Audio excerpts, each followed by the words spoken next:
நீங்க லவ் பண்றீங்களா? உங்களுக்கு தான் இந்த வீடியோ. நல்லா கேட்டுக்கோங்க. எங்க மச்சான் போயிட போறா? என் கூட தானே இருக்க போறா அவ. எங்க போயிட போறான் அவன்?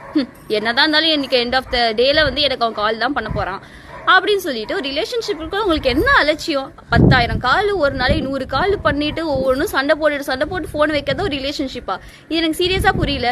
ஒரு உண்மையான ரிலேஷன்ஷிப், நல்ல ரிலேஷன்ஷிப்னா ஃபர்ஸ்ட் அதுக்கான அடித்தளம் என்னது? புரிதல். அப்படிப்பட்ட புரிதல் முதல்ல வளர்த்துக்கோங்க. நீங்க 2 பேரும் செம்ம கியூட்டான எம்மையான கப்புள்ஸ். எப்படா பிரிவீங்கன்னு சொல்லிட்டு கழுகு மாதிரி நிறைய பேர் காத்துட்டு இருக்காங்க நண்பா. அவங்களுக்கெல்லாம் நீங்க வந்து ஓகே அப்படின்னு சொல்லிட்டு அவங்க நீங்க புரிஞ்சுக்காம பிளாப்லான்னு சண்டை போட்டு பிரிஞ்சு போயிட்டா அந்த கழுகு உங்க ரிலேஷன்ஷிப்பை கெடுக்கிறதுக்கு கொத்திட்டு போறதுக்கு ஜாக்கிரதையா காத்துட்டு இருக்காங்கும் போது நீங்க தான் ஒருத்தர் புரிஞ்சு கியூட்டா விட்டு கொடுத்து நடந்துக்கணும். ஃபர்ஸ்ட் அழகான அந்த புரிதலை வளர்த்துக்கோங்க. இல்லையா நீங்க எவ்வளவுதான் அழகழகா செடியா க்ரோ ஆகி போனாலும் ஒரே புயல்ல என்ன ஆயிடுவீங்க? சருன்னு சொல்லி சரிஞ்சிருவீங்க.